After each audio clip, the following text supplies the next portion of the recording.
mucha gente, este pastor quiere, haga una pollita para el Señor. Que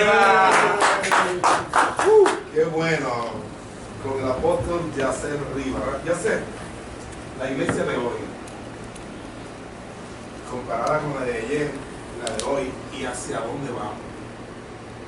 Bueno, según lo que tú puedes ver. Hay que rescatar principios fundamentales. Jesucristo, según declara Hebreos, sigue siendo el mismo, ayer, hoy, por los siglos. ¿Regresar al tradicionalismo? La iglesia de hoy necesita volver a la realidad del propósito de su existencia. La iglesia nunca fue hecha con una mentalidad reactiva, sino con una mentalidad intencional. Por lo tanto, entonces, nosotros estábamos en el pensamiento de Dios, en la voluntad de Dios. Todo existe con un propósito, y la realidad actual de la iglesia es que la iglesia está conectada con una cultura reactiva. ¿Es un atraso ser reactivo? Sí. La iglesia ser reactiva está atrasada. Te genera 400 años de atraso revelatorio. Por lo tanto, entonces te lleva a vivir desconectado, una verdad antigua, cuando Dios tiene una verdad presente a ser manifestada. ¿Eso quiere decir que es posible que el mundo esté dirigiendo la iglesia? Creo que está siendo un referente cuando debiera de ser lo contrario. ¿O está muy influenciada por el mundo de la iglesia? Se ha tecnocratizado la iglesia. Y necesitamos volver a la verdad del Evangelio. Y la verdad del Evangelio se encuentra en las Escrituras. Ya sé, lo que está diciendo está fuerte. Es la realidad, Fleming. Si usted mira la relación que existe, y creo que estamos en toda la libertad de expresarnos acá, la relación que existe entre el Evangelio actual y la mafia antigua es casi la misma.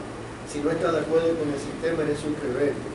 Si no apoyas algo, eres un religioso o algo por el estilo. Pero la realidad es que cuando volvemos al marco de referencia, todo lo que existe en nuestro tiempo debe estar regido y guiado por la palabra del Señor. Hoy día, cuando casi se celebran 500 años de la Reforma Protestante, que nos da una identidad o nos redefine a través de la revolución causada por Martín Lutero en aquellos años, cuando declara las 91 entre las proposiciones y todo lo que dijo allí, cuando habló en contra de un sistema religioso, se declaró una palabra que decía que nada podía estar por encima de la palabra, sino que la palabra tenía que estar por encima de las experiencias. Hoy día las experiencias están por encima de la palabra. Se vive un evangelio de intercambio, y la realidad es que esto no puede seguir conectado. La gente ha dejado de creer, y lo que dice la Escritura es que Jesús mismo, cuando sale de esta tierra, habiendo completado su asignación, hace una oración en Juan capítulo 17. Esto se le llama el lugar santísimo del Evangelio según San Juan, y él dice: Padre, yo quiero pedirte algunas cosas, que como tú y yo somos uno, que ellos sean uno, para que el mundo crea que tú los enviaste. De lo que tú me diste, yo no he perdido ninguno, solo el hijo de perdición. Eso comenzó a suceder en la iglesia primitiva. O sea, por la forma en cómo ellos se trataban, dice que se añadían lo que tenía que ser salvo. Pero se ha perdido eso. Yo pienso que en este tiempo, como por lo menos la iglesia dominicana estaba intentando estar más unida. Está intentándolo, pero hay cosas que tenemos que trabajar. Por ejemplo, la cultura que gobierna la iglesia. Para usted poder entender de dónde venimos y dónde seremos restaurados, hay que entender la intención por la cual fuimos hechos. Si observamos el cuadro de la iglesia primitiva se regía por principios, tenía pilares. Por ejemplo, en la iglesia primitiva usted nunca encuentra oración si no encuentra primero doctrina. Porque cuando usted tiene doctrina antes de oración, usted ora con propósitos y no ora fuera del propósito, porque entiende lo que está haciendo. Cuando hablamos de doctrina apostólica, no estamos hablando absolutamente de nada de lo que estamos viendo en este tiempo. Doctrina apostólica en la Biblia era hablar y centrar todo el mensaje en la persona de Cristo resucitado. Por lo tanto, entonces, el único medio que había que promover, o a la única persona, era el nombre de Jesucristo. Pablo dice: nosotros no hablamos ni por vanagloria, ni por contienda, ni por ganancia deshonesta. El enfoque central era Cristo. Y la realidad es que Cristo tiene que volver a ser formado en la vida de la iglesia, y Cristo no puede ser formado menos que no venga a través de la palabra de nosotros. En el tiempo del fin, la última voz legal que quedará en la tierra será la voz de Cristo, manifestada a través de sus hijos, en una imagen corporativa. Por eso en Hebreos 1 dice: Dios habló muchas veces, de muchas formas, a través de los padres, a través de los profetas, pero en el tiempo del fin va a hablar a través del Hijo. ¿Cómo va a hablar a través del Hijo si el Hijo no está siendo formado? El Hijo solo es formado cuando traemos su imagen. Y todo lo que es exacto no tiene variante. Y el propósito original de Génesis fue crear en el hombre la imagen de su exacta representación. Luego se deforma a través del pecado de Adán, donde el alma es posicionada en el lugar que le pertenecía al espíritu.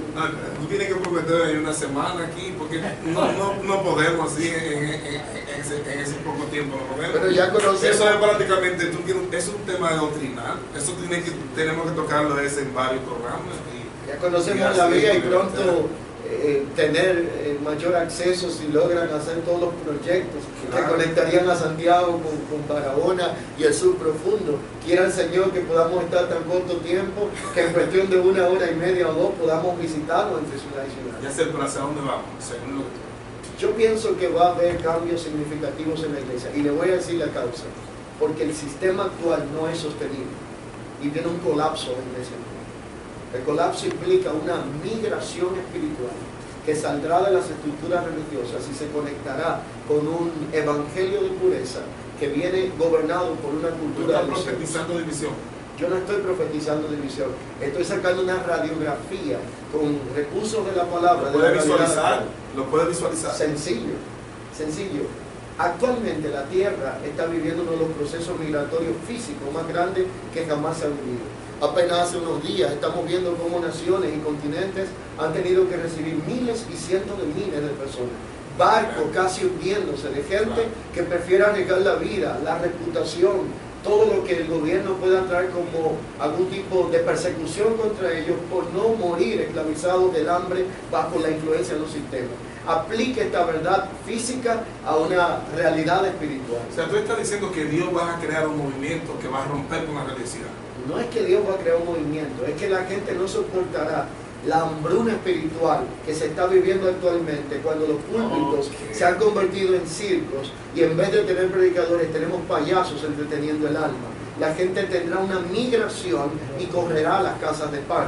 Saldrá de las estructuras religiosas para buscar el lugar donde hay pan, vino y aceite. Y este pan, vino y aceite no me refiero en un contexto físico. Es donde vuelvan al bien y el favor en la casa de Dios.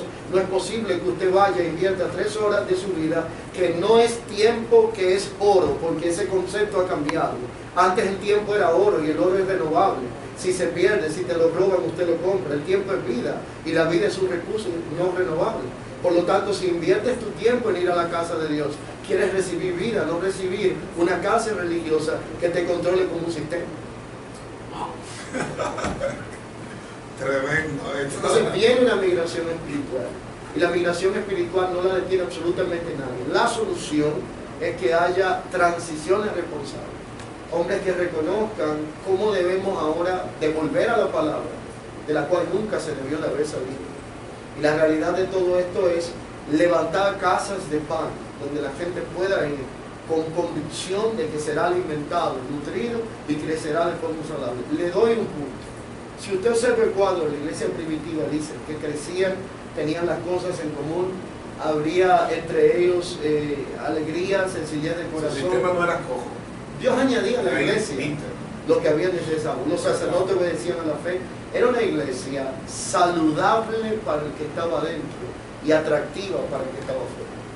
La realidad actual, la cultura mezclada que tenemos, no la hace saludable para el que está dentro. La mayoría de gente que sale afectada y herida. Y tampoco es atractiva para el que está afuera, y te explico por qué. Porque casi todos nuestros eventos están manipulados por el engaño. Traemos un cantante, traemos un arte para que el de afuera venga, pero el punto es que después que viene, la pregunta que yo le hago es ¿cómo lo sostendremos cuando tenga que quedarse en aquel lugar donde lo traímos por algo que fue solamente pasajero? Es la realidad. Todavía la verdad sigue haciendo donde vive. Así es. Y es la palabra. Todavía la palabra tiene poder, la palabra funciona. Todavía Jesucristo liberta. El evangelio del cual la Biblia habla no tiene nada que añadirle ni quitarle, es completo en sí mismo, tiene poder, no consiste solamente en palabras, sino en poder y demostración del poder de Dios a través de la obra del Espíritu Santo. La iglesia necesita ser reformada. Vamos a una pausa cortita y regresamos ya, porque no quiero usar el tiempo. Excúsame, Kelvin, no quiero usar el tiempo, pero regresamos.